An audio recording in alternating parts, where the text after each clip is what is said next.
Let me tell you something from my own experience. A long time ago, when I was a young man, I had big dreams. I wanted to travel the world, meet new people, and build a life with someone who would stand by my side through thick and thin. And I did just that. I met a wonderful woman, and we built a life together, filled with memories and love. We had our ups and downs, like everyone does, but through it all, I thought we were invincible, like nothing could tear us apart. Then, life did what it often does.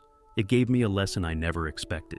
She passed away, and for the first time in my life, I was left alone. It was the hardest thing I've ever had to face. I wasn't just losing her, I was losing the future we had planned, the dreams we shared, and the life I thought would go on forever. Suddenly, I was by myself. I spent years trying to fill that emptiness, trying to get back to some kind of normal. I thought about remarrying, I really did. There were days when the silence in the house felt unbearable, and I missed the laughter and the companionship. But here's what I learned along the way. It's not as simple as just finding someone new. Oh, it's tempting, I'll admit. There's that natural longing we all feel when we're on our own for too long.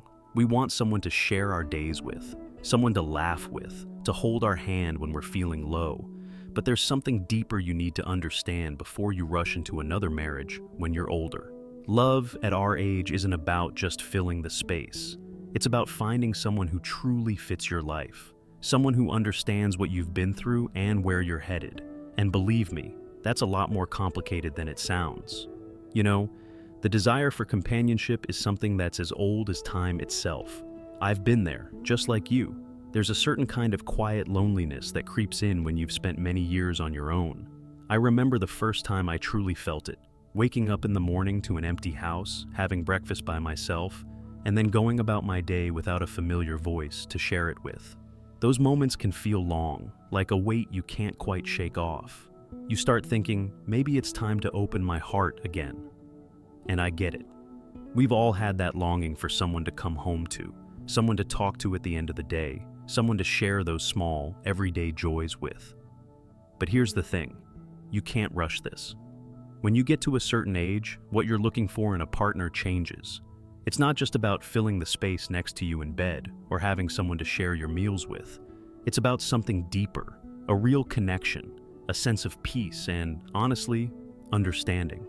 In my younger years, love was exciting, full of passion, energy, and adventure. But when you're older, it's not so much about those things anymore. You want someone who understands your rhythms, your quiet moments, and even your little quirks. You need someone who doesn't just tolerate your habits, but appreciates them. Someone who can sit beside you in comfortable silence without needing to fill every moment with words. And don't get me wrong, I'm not saying that love and affection are any less important. But when you're older, you realize that companionship isn't just about having someone to be with. It's about sharing a life that's already well lived. The loneliness you feel, yes, it can be tough, but sometimes that's a good opportunity to truly reflect on what you want out of the next chapter. What you really need in a partner isn't someone to fill a void. It's someone who complements the life you've already built, who can bring you peace and joy in a way that fits who you are today, not who you were. As I've gotten older, I've come to realize that the idea of love and marriage changes in ways I didn't expect. When you're young, you think you have all the time in the world to figure things out, to chase dreams, to build a life. But when you're older, those changes, physical and emotional, hit you with a certain kind of clarity. Your body doesn't work the way it used to. You might find yourself getting tired more easily, not having the stamina to do the things you once did without thinking twice. A long walk, an evening out, or even just the simple act of climbing a flight of stairs can feel different. The energy you had in your younger years begins to fade, and you realize that keeping up with a relationship takes more than just love. It takes physical effort. And let me tell you, that's a reality check you don't always see coming. But it's not just about the physical side of things, it's emotional too. When you're older, you become more reflective. You've lived through enough experiences to understand that life isn't always about running full speed ahead. There's a quiet wisdom that comes with age, an appreciation for the small moments, and a desire for peace rather than excitement. And let's face it, relationships at this stage of life are about finding someone who understands that shift. You're not looking for someone to reignite the passion of your youth, but someone who can walk beside you through the quieter, more grounded years ahead. That's why, when you think about remarrying, it's important to understand that love at this stage is different. It's not about grand gestures or keeping up appearances. It's about the day-to-day reality of what it takes to live together, the compromise, the patience, the quiet support. You've probably experienced enough in life to know that what you truly want in a partner is someone who gets it, someone who can sit with you in silence and still make you feel seen, heard, and understood. It's about compatibility, not just chemistry, and that's something that's harder to come by as the years go on. Now, let me tell you, when you start thinking about remarriage in your later years, there's one thing you can't ignore: finances. It's not a fun subject to bring up, but believe me, it's one you have to consider seriously. After all, you've spent a lifetime working hard, saving for your future, and securing your independence. You've built your nest egg, your retirement plan, your savings for the unexpected. So, when you're thinking about bringing someone else into your life, you've got to ask yourself how it's going to affect all that. You see, when you remarry later in life, it's not just about two people living together. There are legal matters, financial matters, and health matters to think about. For instance, what happens to your estate if something were to happen to you? Does your new partner have any claim to your assets, or do they have their own financial obligations that might affect you? And what about healthcare? If you've been able to secure a decent healthcare plan or have insurance coverage, how does that change when someone else enters the picture? It's a lot to sort through, and sometimes people don't realize the complexity until it's too late. I learned this the hard way. I thought love would just fix everything, but it's not that simple. There are conversations you have to have, uncomfortable ones, about money, about future plans, and about how everything will be managed. You've got to think about things like debt, inheritance, and whether your financial situation will be stable if you marry again.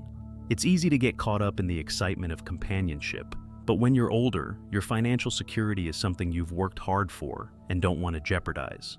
This doesn't mean you shouldn't marry again if it's the right decision, but it does mean you have to have those tough discussions before you get caught up in the emotions. Financial planning isn't romantic, but it's necessary to ensure that both of you are on the same page and that your future together, if you choose to walk that path, is as secure as possible. When you reach a certain age, family dynamics take on a whole new importance, and remarriage can stir up more than just excitement. It can cause some unexpected tension too. I've seen it happen, both in my own life and with friends who found themselves in a similar situation. After losing a spouse or being single for a while, you might think that introducing a new partner into the mix will be a natural step forward. But let me tell you, it's not always as simple as that, especially when it comes to your family. For one, your children, your grandchildren, they've grown used to the idea of you being just mom or dad or grandpa and grandma. They've built their lives around that, and suddenly, you're talking about bringing someone new into their lives. Even if they have always wanted you to find happiness again, it can feel like a big adjustment for them. They might not always voice it, but there's often a certain discomfort. It's not that they don't want you to be happy, but the reality of someone new coming into the family can be jarring. They might worry about how this affects your relationship with them, or how this new person will fit into the family traditions and gatherings that they have grown accustomed to. I remember a time when I considered remarrying. I sat down with my kids, and I could see it in their eyes. A bit of hesitation, a bit of concern. They didn't say much, but I could feel it. They were worried about how this would change things. Would this new partner take away from the time they spent with me? Would things be different at family events, holidays, or vacations? And while they would never openly oppose me finding someone, there's an underlying shift in the family dynamic that you can't ignore. It's important to recognize that family doesn't just accept change, like it's nothing. If you're considering remarriage, it's crucial to have those open conversations with your loved ones. Let them express their concerns and be understanding. It's not just about you and your future spouse. It's about finding harmony within the family, making sure everyone's feelings are considered and that no one feels left out or overlooked. It's a delicate balance, but one that needs to be handled with care and respect. As you get older, you start to appreciate things in a way you never did when you were younger. There's a certain independence that becomes deeply important, a peace that comes with having your own space and doing things on your own terms. You've spent so many years building routines that work for you, managing your time in a way that feels right.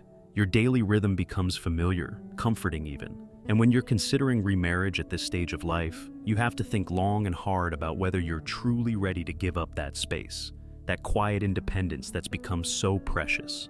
I'll be honest, this was one of the hardest parts of thinking about remarriage. After years of living alone, I had gotten used to the freedom of deciding my own schedule, my own activities. I could go for a walk when I wanted to, take a nap without worrying about disrupting anyone, or enjoy a peaceful evening with nothing more than a good book and a cup of tea. It was simple, but it was mine. The thought of sharing that space, my time, and my routines with someone else felt like a big adjustment. When you marry at a younger age, it's easier to blend into each other's lives, to adapt to the changes that come with sharing space and responsibilities. But when you're older, that sense of independence becomes so much more valuable. It's not just about having your own space physically, but emotionally as well. You've spent a long time becoming comfortable in your own skin, learning what makes you happy and how to navigate the world without relying too heavily on others. Suddenly, the idea of giving up even a small part of that comfort can feel like a sacrifice. That's why, before making any decisions, you really need to reflect on whether you're ready to merge your life with someone else's again. It's not just about sharing a house or a bed, it's about adjusting your life in ways that might challenge the independence you've worked so hard to preserve. You need to ask yourself, can I share my space and my routines without feeling overwhelmed? Am I willing to adapt to someone else's way of living, to let go of some of the little freedoms I've come to cherish? It's a tough question, but one you need to answer honestly before you decide to take that step. When it comes to remarrying later in life, there's one thing I've learned that I can't stress enough. You've got to ask yourself the right questions before you take the plunge. You can't just dive in head first without considering what it means to your life now and what it might mean down the road. I can tell you from my own experiences, rushing into a decision like this can lead to regrets, no matter how strong the feelings might be in the moment. First, you have to ask yourself if you really have the energy for a new relationship. At our age, the dynamics of love and companionship are different. When you're younger, the idea of spending hours talking, going out on dates, or even just dealing with the emotional ups and downs of a new relationship can seem like part of the adventure. But as you get older, it becomes more about sustaining something long-term with a different kind of effort. Are you ready to invest that kind of energy again? And I don't mean just the emotional energy, but the mental and physical energy too. Relationships require attention. They require compromise, patience, and communication. These things take work, and at our age, you've got to think carefully about whether that's something you can give without feeling drained or overwhelmed. Next, ask yourself, what are you truly looking for in a partner now? Are you seeking companionship, emotional security, or maybe someone to care for you as you age? At this stage in life, you're likely not chasing the same dreams you had when you were younger. You're looking for someone who will complement your life, not complicate it. You may have already figured out what works for you, and now it's about finding someone who can match that rhythm. It's a much different approach than the whirlwind romances of our youth. You need to be clear about your own needs and desires before you can hope to meet someone else's. Lastly, don't forget about your own sense of happiness and fulfillment. This might sound a bit selfish, but you've earned it. After all the years you've spent building your life, figuring out what makes you happy, you need to ask, is this relationship really going to add to my life, or is it just filling a void? Be honest with yourself. Your happiness matters, and it's important to make sure that whatever you decide, it's something that truly enhances your life, not just something to pass the time. In the end, the most important piece of advice I can give is to take your time and approach remarriage with careful thought. Don't rush into anything, no matter how tempting it may seem in the moment.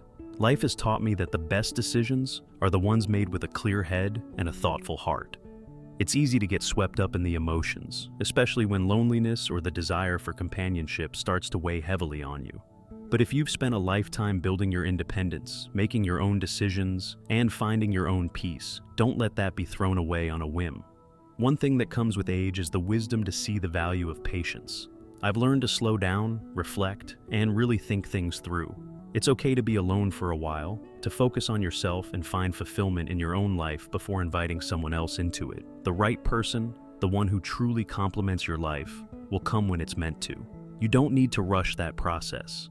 I've seen too many people, young and old, jump into relationships out of a sense of pressure or fear of being alone, only to regret it later. It's far better to wait for the right connection than to settle for something less. And let me tell you, you've earned the right to be thoughtful in this decision. You've lived enough life to understand that real love, the kind that lasts, is built on more than just desire or a need for company. It's about shared values, mutual respect, and a genuine connection. Take the time to reflect on your past, your needs, and your future before you make any commitments. Think about what you want from a partner and what kind of life you still want to lead. When the right person comes along, and you'll know it when they do, you'll be ready. But until then, don't feel rushed. Take your time, cherish the life you've built, and make sure that any decision you make is one that brings joy, peace, and fulfillment into your world. Your life is precious, and it deserves to be treated that way. Before we wrap things up, let me leave you with this. Life in your later years is precious, and every decision you make should reflect the wisdom and experience you've gained over the decades. If you're considering remarriage, take the time to reflect deeply on what you truly want and need. Remember, this chapter of your life is about peace, fulfillment, and living on your own terms. Whether you choose to share it with someone new or continue walking your path independently, it's your choice to make. And it should be one that brings you happiness, not stress. And here's the thing, you're not alone on this journey. We all have questions as we grow older, and we all need a little guidance sometimes. That's why we created Elderly Hacks, to be a source of wisdom, practical advice, and encouragement for people like you. Our goal is to help you navigate life's challenges with confidence and ease, whether it's making decisions about relationships, managing your health, or just finding ways to make your golden years truly golden. If you found this video helpful, I encourage you to subscribe to Elderly Hacks. By subscribing, you'll never miss a chance to learn something new, gain a fresh perspective, or find the inspiration to live your best life. We're all in this together, and our videos are here to remind you that growing older doesn't mean slowing down. It means stepping into a new kind of wisdom and strength. So, hit that subscribe button, and don't forget to turn on notifications so you're the first to know when we upload new content. We've got so many more tips, stories, and hacks to share with you. From advice on relationships to insights about health, finances, and hobbies, there's always something valuable waiting for you here. Life doesn't stop at 60, and neither should your curiosity or your desire to keep growing. Thank you for spending your time with me today. Take care of yourself, cherish every moment, and remember, your best days can still be ahead. See you in the next video.